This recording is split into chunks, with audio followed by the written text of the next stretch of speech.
Good evening. Welcome here. Thanks for being here for another inner hour. Just invite you to take a moment and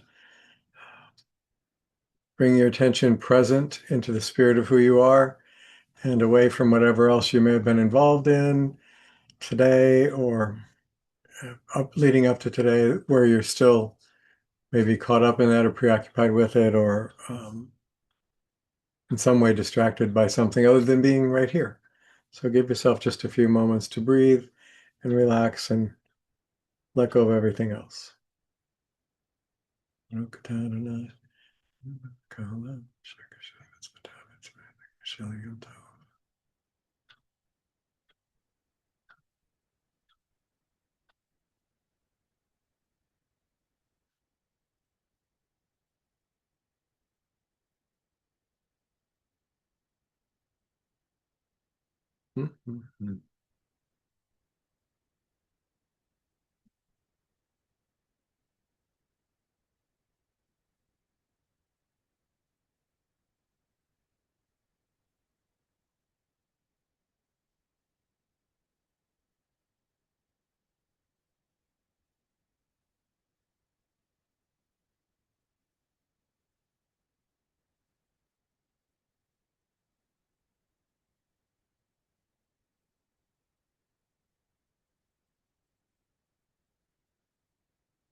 So tonight we're continuing, we're doing our second one of the theme on transcendence.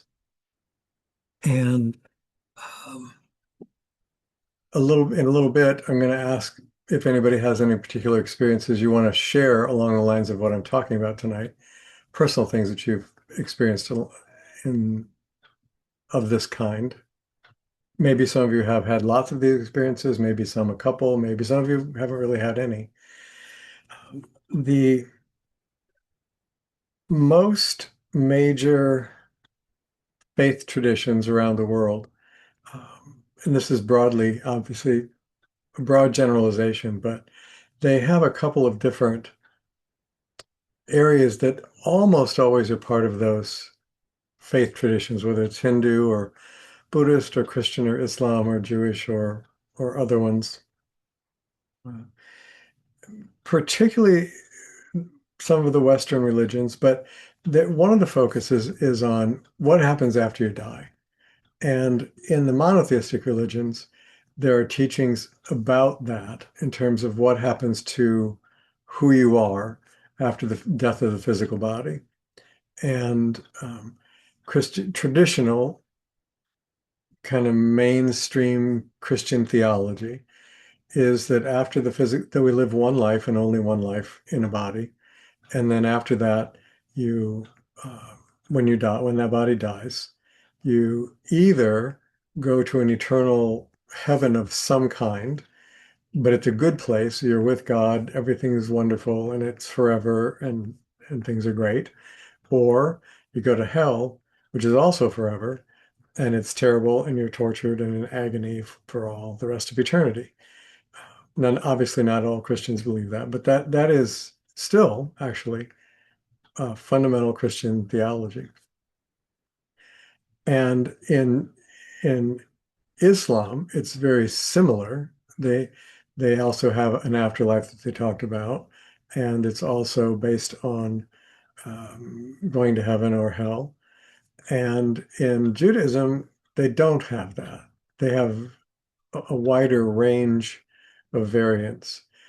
Um, and there's quite a bit of difference in what various Jews and denominations of Jews believe about all of that. In the actual five books of Moses, the Torah, there's actually no mention of afterlife whatsoever. So the mention of afterlife is in other parts of Jewish writings, but particularly Kabbalistic mystical writings, but also references either direct or veiled in the prophets and some of the Psalms and elsewhere. But but not in the in the Torah itself. So, and then in the Eastern traditions, like Hinduism, has a lot to say about not only after death states of consciousness, but also about how to access different states of consciousness or different heavens or different planes of existence while you're alive.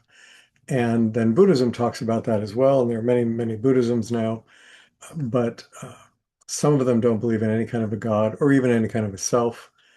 That's actually not mainstream Buddhism, and it's not the prominent form, but there are forms of it that teach that. Um, and then there are forms that teach about reincarnation and the soul having successive re-embodiments and so on.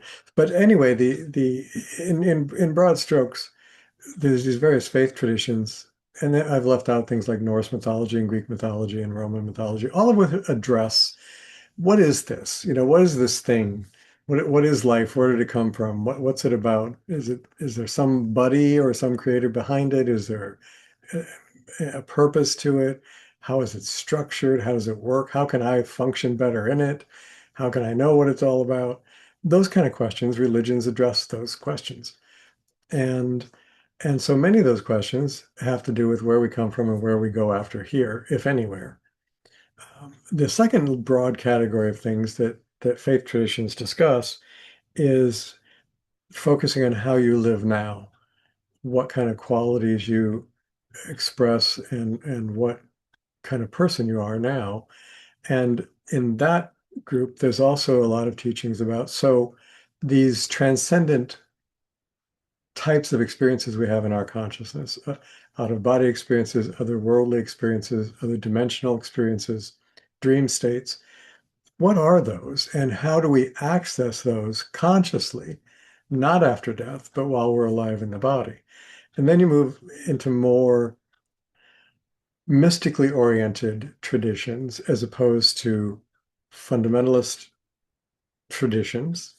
And and you talk about things like meditation, like different realms of being or realms of consciousness, the astral realm, the mental realm, these various different levels. Hinduism talks extensively about that. So does yoga, which is a has evolved. Various branches of yoga have evolved out of the Vedas and Upanishads and the core Indian teachings. Uh, so so those are kind of the two broad categories. And interestingly enough, most mystics in any tradition, whatever tradition they come from, when they're describing personal transcendent experiences, there's a lot of commonality in the experiences they have. So that's that's an interesting aspect to that.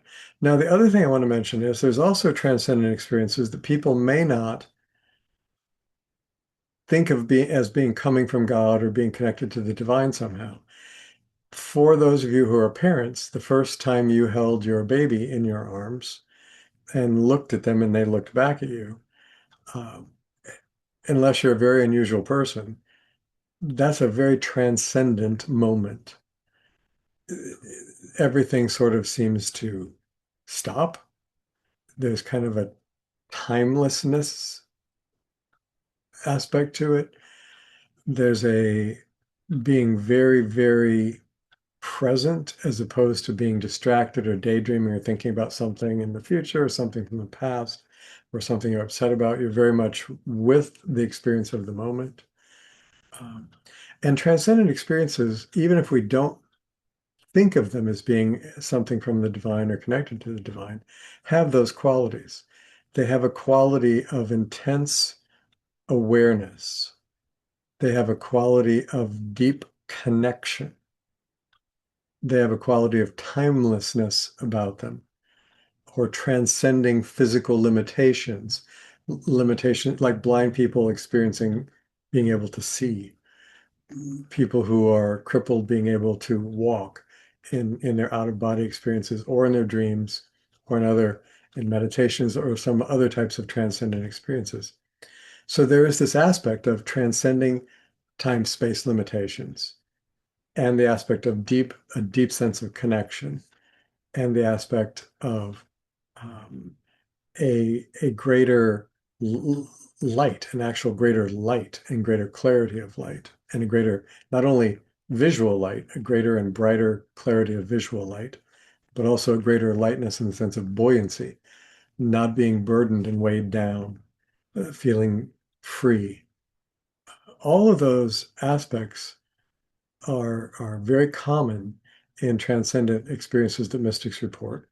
And many experiences have all of those aspects present in them, or at least multiple of those aspects, and probably a few I'm not naming. One I haven't named is this, especially near-death experiences, is this sense of welcoming and warmth and a deep sense of total acceptance and wholeness or oneness, a profound sense of love, just as I mentioned, a timelessness. Transcendent experiences also very commonly have a prevalent experience of love, and and that love feels both timeless and boundless, like there's no limits to it. There's no constraints to it. There's no end to it. All the things that we often wish were true, but in this world aren't. And so, so those are common elements to what somebody experiences in these transcendent moments. And in the more mystically oriented traditions, as opposed to a tradition based more on uh, faith, doctrine, and belief systems, not so much on experiential systems. In the mystical systems, there are often teachings about how do you have those experiences. And so there are practices, depending on which organization, group, or teacher you study with, they almost always involve some form of meditation. And we're going to talk about some of these forms. They also often involve prayer, and they also often involve study. And the study is primarily sacred texts. If you're Hindu, you study the Hindu sacred texts. If you're Christian, you study the New Testament primarily, Jewish, the Jewish Bible, and so on. And Islam, of course, Quran, Mormon, the Book of Mormon, and the writings of Joseph Smith and Brigham Young and all of that. The the idea being that we can cultivate a greater sense of spiritual awareness, kind of like fine-tuning the old radios, for those of you old enough to remember those, that had a dial that went across the various bands, either AM or FM. And and as you got close to a station, you could kind of hear it, but it'd fade in and out or be crackly, or sometimes station signals would overlap and you could hear a couple. But if you kind of kept playing with it, you would zero in and you hit the sweet spot and you'd hear that station and you'd hear it clearly.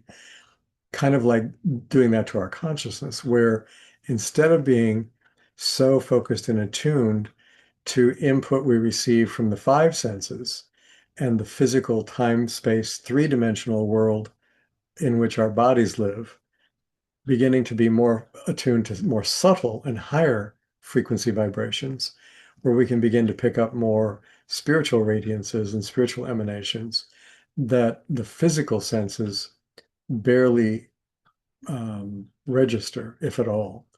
And these inner senses can become trained and developed to have more heightened awareness of those things, and therefore more likely to experience these transcendent moments or intuitive knowing, or some of these what we might think of as higher faculties or higher level of experiences. So those practices, and sometimes they're very, very specific practices. There's a type of yoga called Raja Yoga, and Raja Yoga has a number of steps to it. Hatha Yoga is part of that, which are physical postures involving positions that you hold and how you breathe in those positions. And then moving to pranayams, which are breath control techniques, where you do a number of breath controls. For example, you breathe in to a count of 4, you breathe out to a count of 8, and you do that repeatedly. Or you breathe into a count of let's say 1, however long it is. Let's say you breathe in for 5 seconds, then you hold for twice that long. So let's say 10 seconds. Then you exhale for twice as long as the inhalation. So another 10 seconds. Then you hold without air, with no breath at all and no air in your lungs for another 10 seconds, and then back to it. So it's like 1, 2, 2, 2 ratio of in breath, hold, out breath, hold. And all of those are to begin to get control over the breath because in many of the ancient cultures, breath is intimately related to transcendence. And it was realized early on that what distinguishes, in a very, very simple sense, living from dead bodies is the dead bodies are breathless and the living bodies breathe.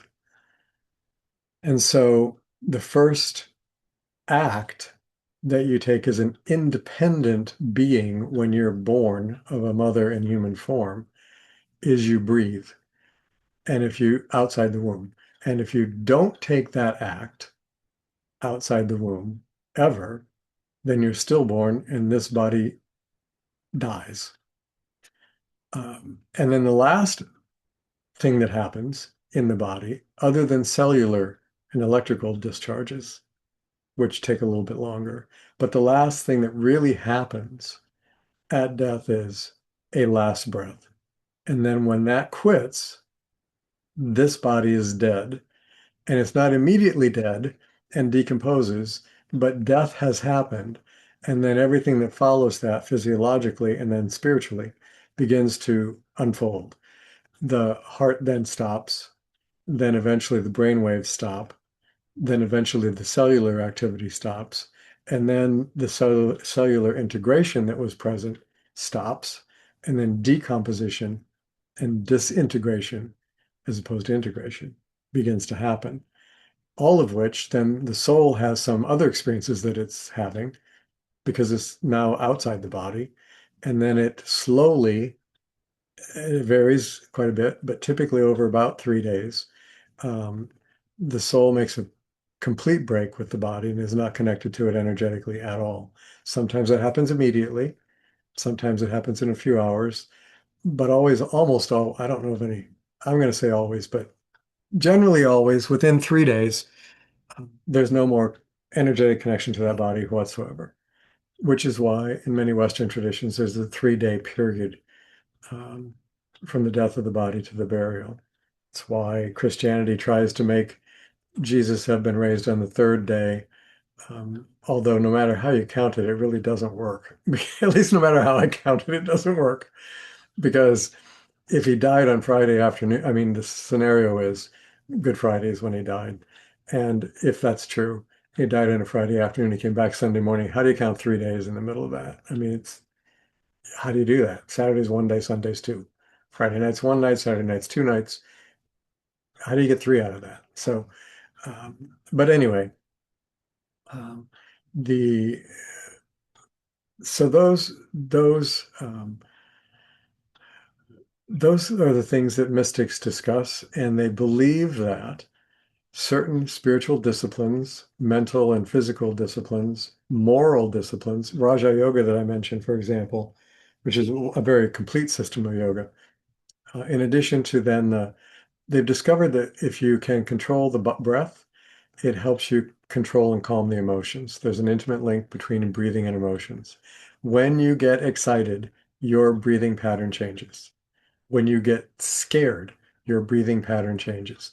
When you relax, your breathing pattern changes. When you're in passion, your breathing pattern changes.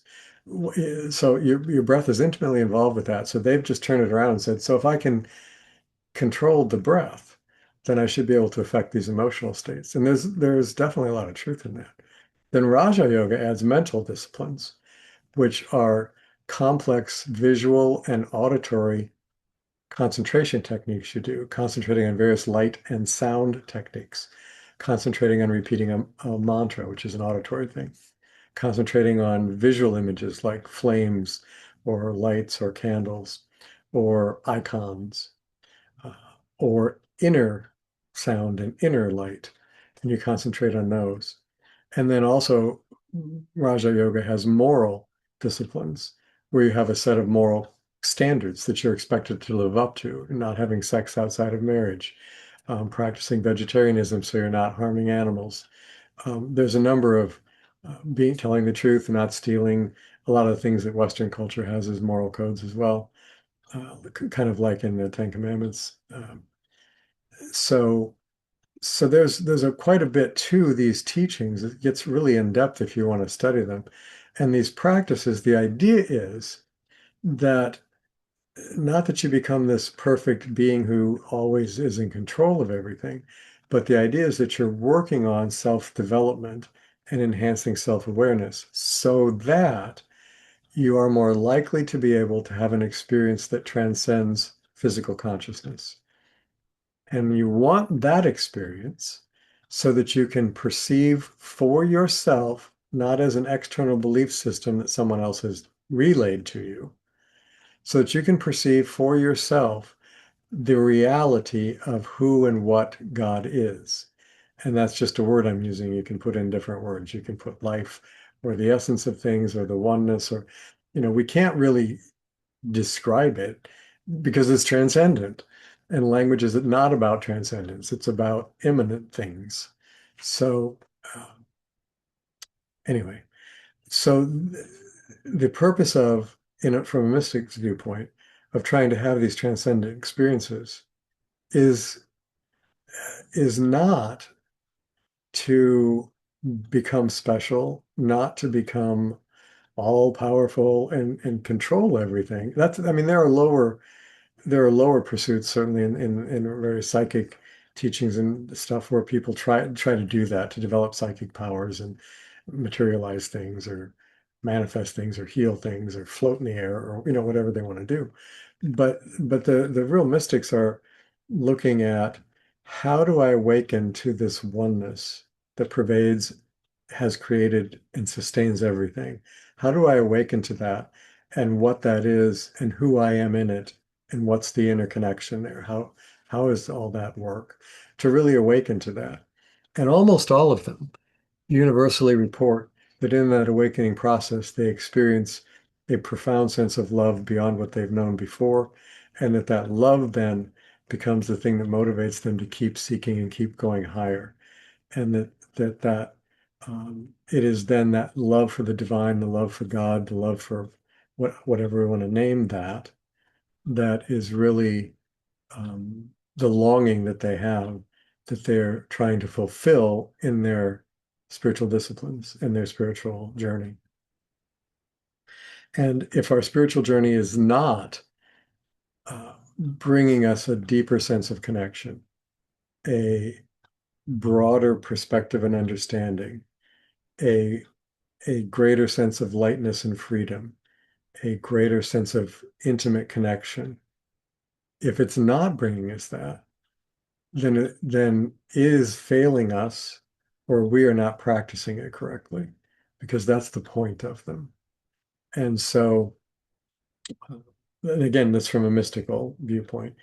From very, very traditional, particularly fundamental approaches, it's more about what you believe and then what God will do for you after you're dead based on having believed correctly. So, the in this journey, uh, it is common to have transcendent experiences, particularly if you're open to them, and particularly if you are practicing states of gratitude, states of forgiveness, or a lifestyle, maybe is a better way to put it, a lifestyle of gratitude, a lifestyle of forgiveness, a lifestyle of study, a lifestyle of deep contemplation, whether that's through in-depth study and then contemplating what you're studying, whether it's through in-depth, uh, not like 10-minute relaxation meditations, but in-depth meditations focused on the real inner core of life, in-depth prayers. If we're going deep into life, we're going to find deep realizations. If we're skimming the surface of it, we're going to find surface things.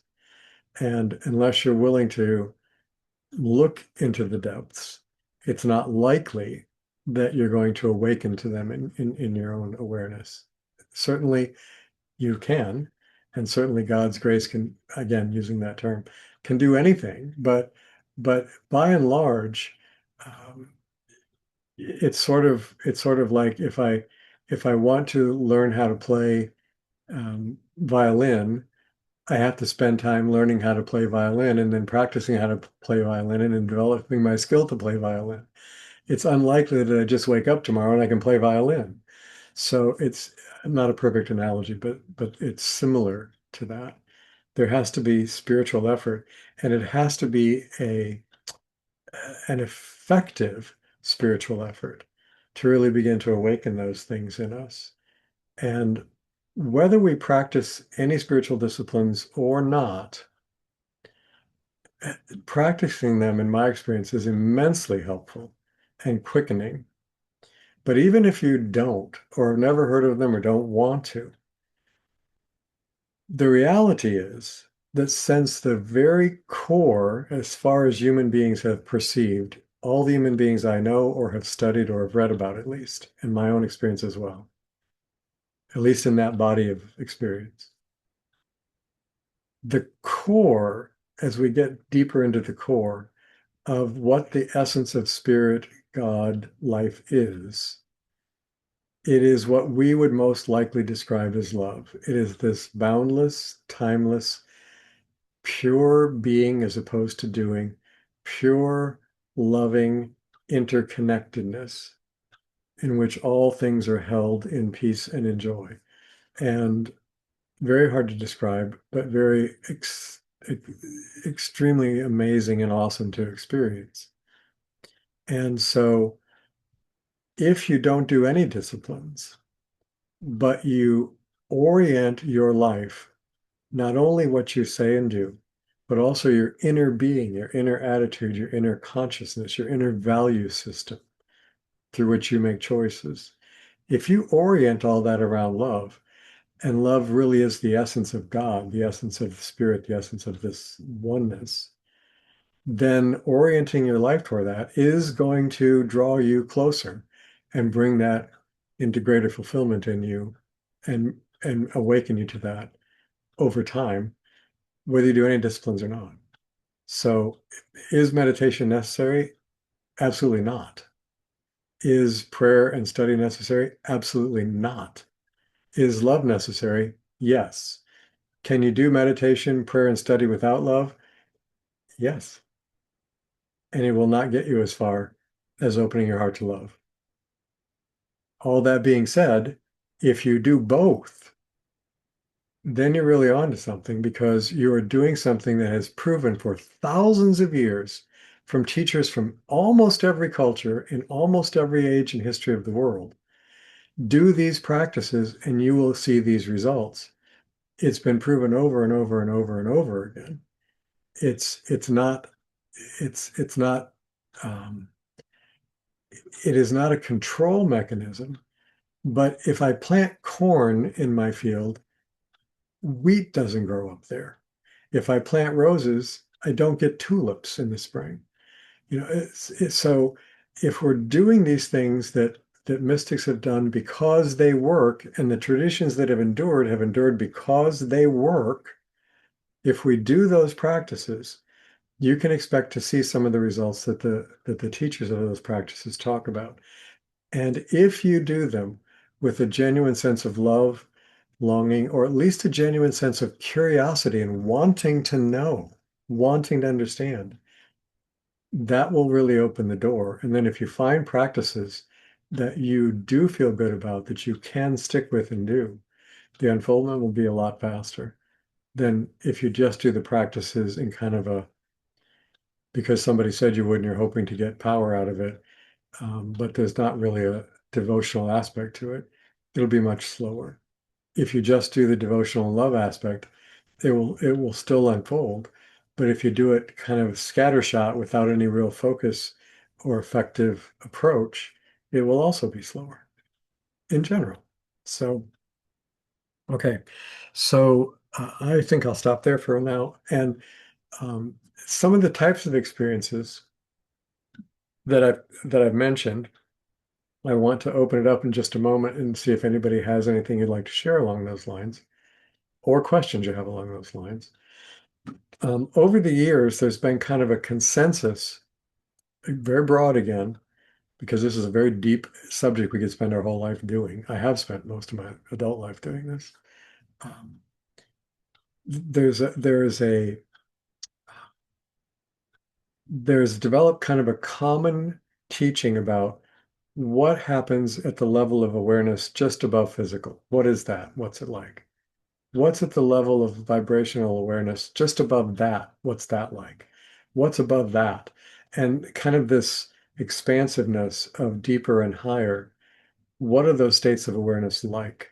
And there's quite a bit of understanding about that from direct experience and quite a bit of consensus among many mystics over the ages. Then there's also been quite a few tools developed of these practices. Do this, don't do that. Start not doing this, start doing this. There's quite a bit of direction available, actually, from either living teachers or from studying or from hopefully both. And for those who want a more directed path toward this. So what I'd like to do is at least one more talk on this one next week and talk about some of the practices, unless we get to them tonight, which I doubt. But tonight, I'd like to talk more about experiences you've had that you'd like to share or questions you have about some of these higher realms and higher experiences and what is that? Not so much how to do it right now as what is that? What are they like? And or this has been my experience of some of that stuff. So, okay, I'm going to be quiet. If you have questions about it or you have things of your own experience you'd like to share with the group, we're ready to hear either one. Yeah, Shuli Nahama. Okay. Oh, it's Mama, go it's first. it's a little difficult. It's a little challenging to what can I share? How do I talk about some of these things? I mean, I've had very special people pass, and a week before someone very special, a very special teacher for me, went on, I awoke in the middle of the night. And I just felt this presence, and I went, oh, I haven't felt this in a very long time. And it was almost like it was, okay, I'm moving on. And if I've offended you in any way as a teacher, please forgive me. And I forgive you as a student, as my student, for any way you've offended me, that kind of thing, a coming to peace. And that was very powerful. And the night before my husband passed, I was chanting and I felt his presence, and he was there with me. So there's been those experiences, but there's also been just other times when the world just felt so wide, and all I wanted to do was just sit and be in this unbelievable energy that just, okay, this can keep me going even during the difficult times. Absolutely. That kind of, yeah, absolutely. And it's one of the things I learned from it was to become more expansive, to hold those energies so that when the difficult things came, I could just take a moment, take a breath, and be with even the difficult things. So it's been a big lesson for me. And there is one other, and that I'll try and be really quickly. All of us have challenges in our life. I've had them throughout my life, some really big ones, some that's, okay. But I've always dreaded something, Oh, right. dreaded it. And after my first back surgery, it went away. Mhm. Whatever I've been dreading is what I'm living now. So what I'm doing is looking at these really difficult times in my life because of the physical challenges the two back surgeries have created and the pain I've been experiencing because of it Yeah. is, what do I learn from this? This is why part of why I'm here Mhm. is to learn these things. So what can I learn from this? There's things we can learn from these experiences that I couldn't learn walking down the street talking to someone or, going out to lunch or whatever. It Sure. took these, whatever I'm going through now, and I'm watching my own spaciousness increase and my finding a deeper connection and an experience of the love you talk about. Yeah, absolutely. Absolutely. I hope that wasn't too much. No, that was wonderful. Thank you. Yeah, those are powerful experiences. One thing I want to just mention, and then I'll be quiet again, is a concept you just said about holding those energies. I think that's something that's maybe not addressed enough in certain spiritual teaching circles. There's more about experiencing them, but then it's a momentary experience and then it's gone. And the idea of being able to sit in those and to stay open even when things are difficult, to hold that space, or to hold it for somebody else who's going through a difficult thing, and to hold that space open for them because they can't right then. Those are other important aspects of what you're to me, that what you're talking about, that I think maybe aren't taught as often as I would like, Yeah. because that's so transformative, as opposed to just having a momentary glimpse of some of these states, of practicing staying in that energy and also kind of holding a space open so that others can step into that energy. So Mm. I think that was, I think that I don't want to let that kind of go by without anybody noticing it, just in case they didn't. So yeah, Thank you. Yeah, no, I like what you added. Yeah, yeah, thank you. thank you. Yeah, yeah, Oh, surely. okay. Um, so first I have a few pickings on. To you, Auntie, and to James.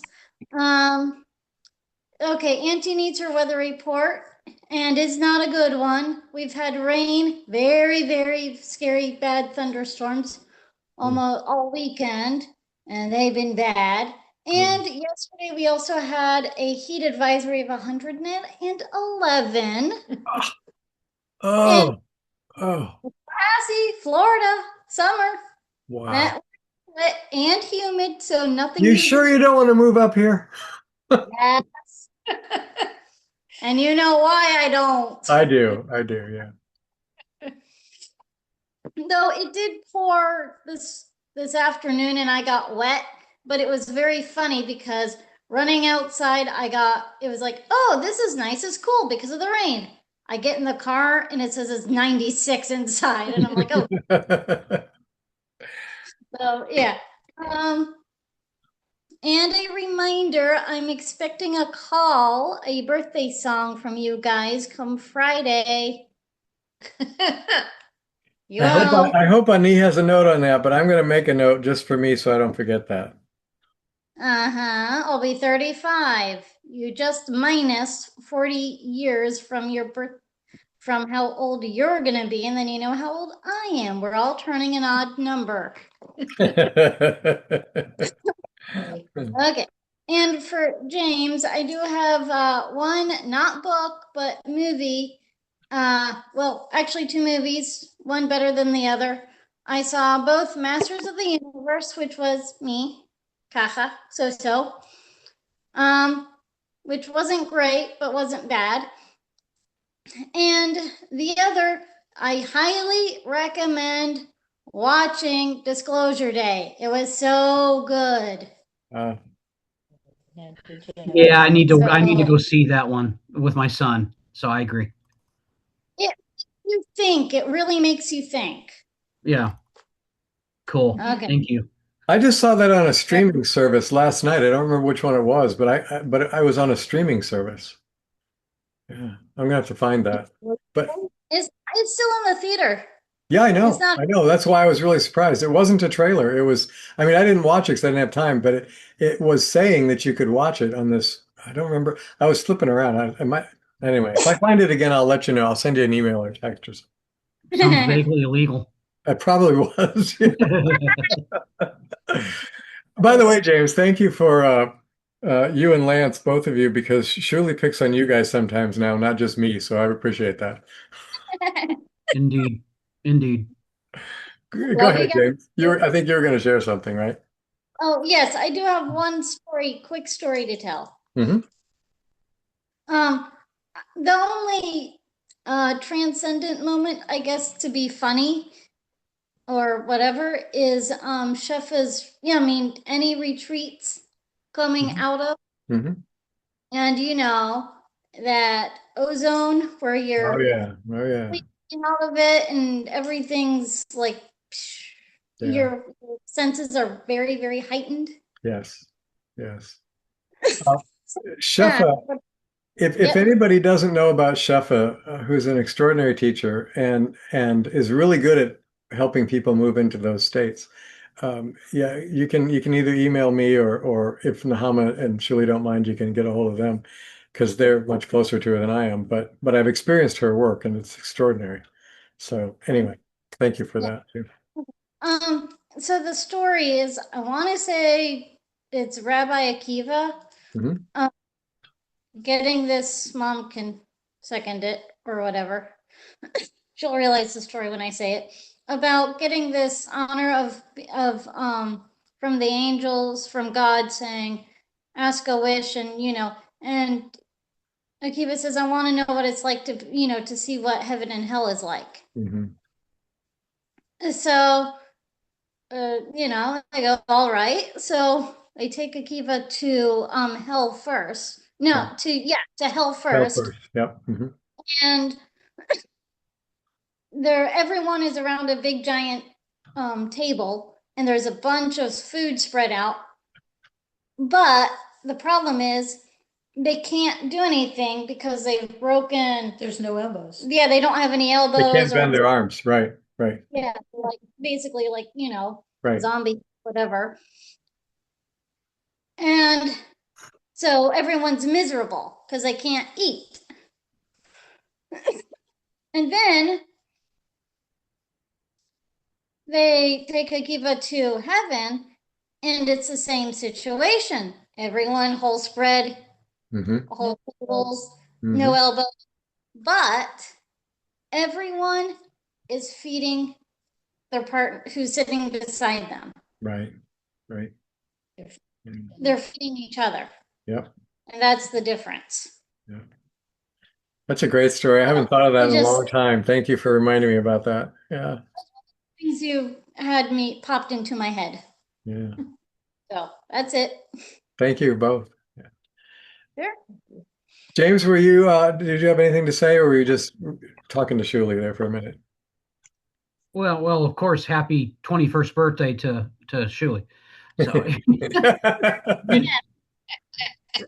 yeah, so I'll be celebrating, I think, the 21st anniversary of my 21st birthday. Oh, No, wow. 31st anniversary of this year. So really, I guess I've had a few transcendental moments. But for me, it's based on learning. A lot of it happened when I was an undergrad. Hmm. Um, I had a lot of what I call like aha moments, Hmm. where there was things that I kind of understood. Not a lot in law school. There's, that's more of a practical education, but and then more recently, sometimes I'll read something or think about something, and it's like, oh yeah, and then you can almost like feel fix my hair. You can almost feel your brain shift. Yes. You know, Yes. kind of odd, and it's like you're opening up a room into a house you've never seen before, and it's like, oh wow, this is really cool. I know. I know. that's Yeah. that's kind of how I feel when I get those moments. That's a great description. I like that. Yeah. Thank I you. want to hear, by the way, off the record and not on Inner Hour, but I want to hear more about that Gnostic book thing too. Oh yeah, I got tons of them, so I'll let you know. Yeah, all And right. I sent you an email Saturday morning. Oh, good. I Yesterday. haven't had a chance to look at emails recently, but I'll get Good, back to that's a those good this thing. this week. So yeah. Yep, cool. Thank you. All right. Yeah, thanks, James. Liz, go ahead. I had to unmute myself and find the button. Hey, by the way, I just love today's class. It's just so beautiful. So Oh, beautiful. oh, good. Thank you, thank you, thank you, thank you. And I know I'm not giving you any specifics, and my apologies for that. You said you don't always like when people say it was a great class, but they don't give you anything specific. Oh, right, right. Yeah, you remember what I say better than I do. So, Isn't it funny? Other people often can. That's kind of yeah, I get it. Um, and this is completely inappropriate, but okay, so that movie you're talking about, Disclosure Day, hmm. well, I looked it up. First streaming on Peacock. Oh, it was Peacock. It was Yeah, Peacock. yeah. Yeah, yeah. Thank Whenever you. it comes out, it will be Peacock. They haven't announced it. They haven't announced that yet. Then 4 months after that, it will come out on Prime, Mhm. Amazon Prime, and what's the other one? Amazon Prime and something else. Netflix, And maybe? no, No. no, Netflix, because Netflix is not in the Oh, Universal yeah, yeah, company. yeah, yeah. Right. Okay, got it. Yeah, they're not buddies. I'm sorry, they're just not buddies. It'll Yeah, be yeah. spring of next year for Netflix. Gotcha. Okay, so more info. More. I shouldn't have looked that up, but I couldn't help myself. So No, thank you. It wasn't actually Peacock that I was looking at, Peacock, and yeah. I didn't realize it wasn't available right now. So that's good. Thanks for the info. We just in my house we just got a prescription subscription for Peacock because we got it free with something else, and it was a choice between Peacock or whatever the CBS Paramount is, and because of the whole Colbert thing, I'm rejecting CBS. So Ah, gotcha. Gotcha. I'm one. Okay. Anyway, All right. Thank you, thank you, Liz. thank you. Yeah, Anna, go ahead. One of the things that came to me was an experience that was not as good that I think has acted as kind of a block to going to some states. Hmm. And this happened when I was a very young mom. My daughter was premature, so I was exhausted. And I was lying in bed, I was just kind of floating on in my body. But when I came back perpendicular. Oh, yeah. So I couldn't get in my body. I hate that. So I was like going, can I get here? And so, and some of the meditative experiences have been described, actually, especially by Brian, when he talks being out of body, I go, oh, I'm not sure I want to go out of body because it was Right, very right, unpleasant right. coming back. So, I think that's kind of subconsciously sometimes I have that fear Hmm. of not being able to come back to my body. Yeah, yeah. Yeah, I get that. I know exactly the experience you're talking about, and I really intensely dislike it. It's a very uncomfortable experience. Um, the the other one, which is parallel to that, which you may or may not have experienced, is you come back from a sleep state and you are awake, but you are not in your body, and you can't get in your body, and your body will not move. You can't make your hands move. You can't lift up your arm. You can't move your feet. You can't turn your head. You can't open your eyes. You're conscious and awake, but you can't use any of your body. And it's like you're paralyzed momentarily. And then in actually a fairly brief period of time, a few seconds, but it feels like forever, then suddenly there's this jerk and you're back in and then things function again. That's a parallel experience, and it's also very, for me, very unpleasant. Um, and if this helps, it may not, but both of those are not the result of being out of body. Both of those are the result of being extremely physically and or emotionally fatigued.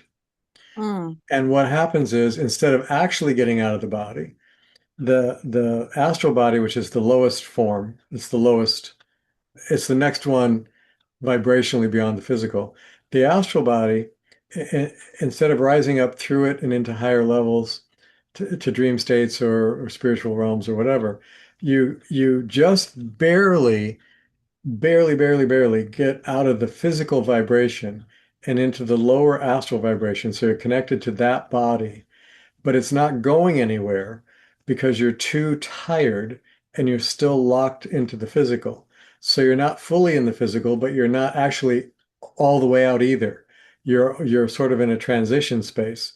And then when you come back, it's real easy to misalign.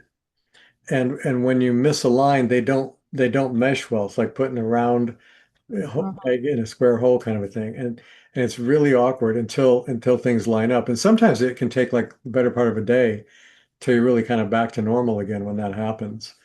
But those when you really get out and your soul is in these higher realms and doing something, whether it's in dream state or meditation or in some other state, when you're in one of these actual transcendent states, you're beyond that level. And so when you come back, you just come back in and it integrates smoothly. You don't go through that experience. So it is a result of extreme fatigue, not um, not just re-entering the body after the soul's been farther away. It's not far away during that point. It's like really kind of stuck, and it misaligns when it tries to wake up. That's Does very that helpful. did that That's make any sense extremely to you at helpful. all? Okay. Yeah, well, I do remember being extremely tired because I had this baby and I hadn't been sleeping very much. Yeah. So I do remember that. But also in some of when I do meditation and feel like I'm going to higher realms, I oftentimes feel like I'm the observer, like there's a reluctance to let go and just totally immerse myself. Mm. Hmm. Yeah. Yeah, Feels there's a nervous. hesitancy, right? I get that. That's a common hesitancy too. Um, because as you go to higher realms or higher, whatever you want to call that, I'll say realms. When you go into these higher states, um, at a conscious level, they're unfamiliar to you. And so there's this unknown element, and we're always a little bit leery of unknown stuff. So it's hard to really like commit to fully Hmm. encountering that because there's this need to self-protect just in case it's not okay or you don't like it or whatever. So there's a part of us that holds back on that. That's really common. And then if you begin to have regular higher level experiences that you get comfortable with, then you're okay with it until you go to an even higher level that you haven't been to yet, and then that's also unfamiliar, and then you go right back into the hesitancy again. So it does take, at least for many of us, I know for me, it takes a lot of practice and a lot of experience to more quickly drop the hesitancy and just go forward as opposed to kind of hanging back a little bit. But Mm, but it okay. gets uh, it does get it's maybe like going off a high dive or maybe learning to drive a car and you're a little nervous at first. It does get easier the more it happens. So So it really is a practice when you it is say yeah, practice. literally. It is it It's a is literally a practice. practice. Yeah, right. Right. Okay, thank you. Yeah, you're welcome. So we'll go back to Liz because I saw her first and then back to Nahama and Julie. Hey, Stephen. Just a quick questions. I know people that study sleep talk about that experience of you're conscious, but you can't move anything. Yeah. Is that different from what you're talking about? No, no, it's really very much the Is, same phenomena. is it always because we're in astral and physical at the same time? In my own experience, yes, usually. There is another thing that causes it. This is purely physiological. When the body sleeps, and Anna might know this, I don't know the name of it. There's a hormone, I believe that's the right word. There's a chemical change, and I think it's a hormone that is secreted and amplified in the body that literally paralyzes the body, except for autonomic functions like the nervous system, heart rate, and breath. But the physical muscular system of the body is semi-paralyzed. It's like being heavily sedated. And and so in and then as we wake up, when we are gradually awakening, that hormone gradually disperses in the bloodstream. And then when we fully wake up, the body's functional. But if we come back with a start, something in the room bangs or something startles us or something brings us to consciousness, we may not even know what it was, but something brings us back to consciousness, physical consciousness, faster than normal. That hormone has not had time to disperse and be diluted, And so we're conscious, awake, and in the body, and we can't move it, which is also a scary feeling. But again, in not very long actual time, then you can. But that is an actual physiological response to this sleep hormone, whatever Right, right. yeah. I was just trying to tease out the difference. Yeah. But the experiential side of those is very, very similar. Yeah, You yeah. can't move, and it's really weird. Yeah. And Thank you. you also can't really get out. You're kind of just like, here I am and I can't do anything. It's really it's very unpleasant. It happens to me with more frequency than I care to admit, but I don't know if I'm traveling or if I'm Uh, just hormonal. I'm just probably hormonal. it I'm could, teasing you with it. it could be actually, but not female hormones, but it could be. I'm teasing. Yeah, right. Right. Yeah. Thanks, Liz. That was Nahama. I was going to speak about that too, and it's actually, I think it's during REM sleep, and Mhm. it's Mhm. protective thing so that we don't act out our dreams. Yeah, so we're not And sleepwalking and banging into things and right. Mount Everest. wherever Everest, if I'm trying to Yes, climb a mountain exactly. while Yes. sleeping. Yeah, we don't Yet, want to be out driving to the store while we're sound asleep. Exactly. yeah, yeah, and yet knowing that when we can have those experiences where we awaken early, and it could be both. It Mhm. could be just awaking from REM sleep Yeah. because I've taken this other trip, Mhm. it, the physiological thing is still happening to our bodies, whatever's going on when we have these experiences. But just knowing, well, this is normal, this can be normal. It happened to me a lot when I was really young, Mhm. young and scared the daylights out of me. Why can't I move? Why can't I Yeah. move? Yeah.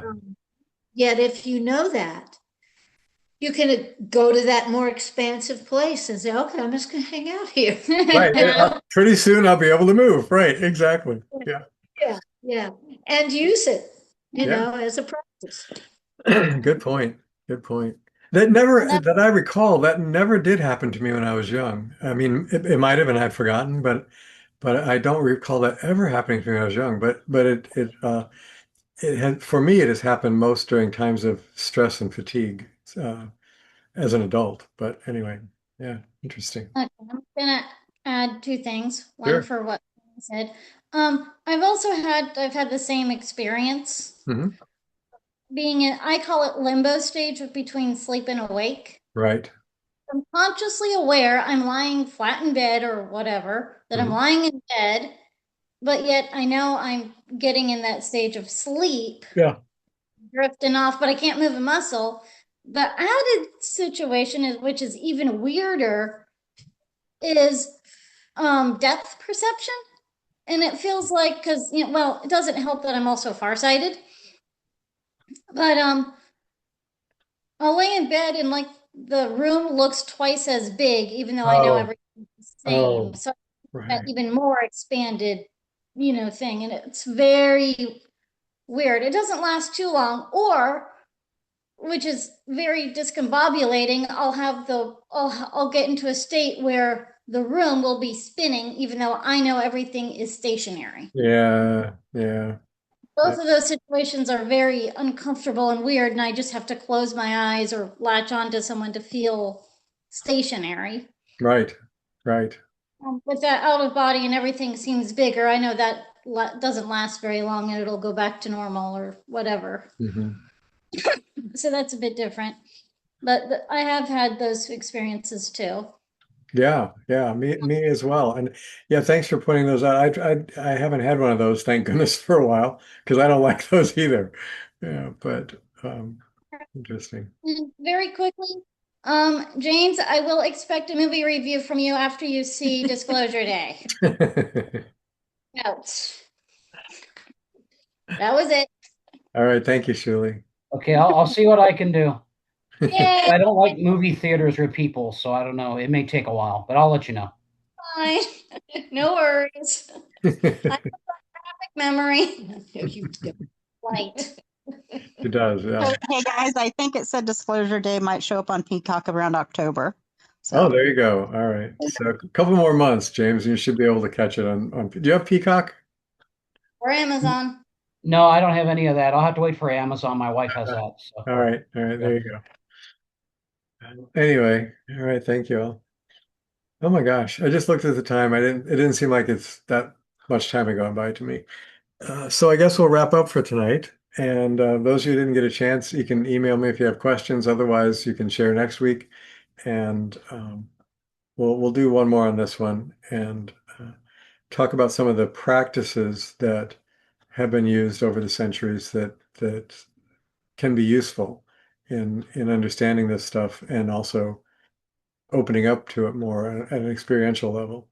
So, um, yeah, I appreciate you all being here tonight. Let's just take a moment of quiet and just sort of reflect on what's been shared and anything that arose in your awareness that you didn't get to share, but just sit with that just for a moment and then we'll close out together. And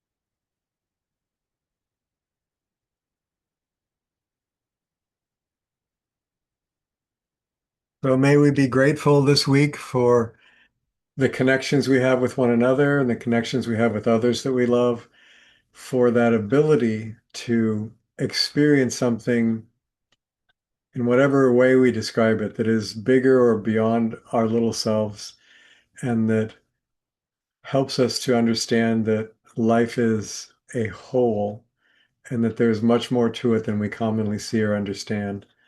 And that as we understand and see more of it, it becomes more amazing and more enfolding than we imagine it to be. So thank you for your attention tonight, for the things that you've shared inwardly or verbally, and may you have a blessed week, and may we see one another again next week. God bless. Bye-bye.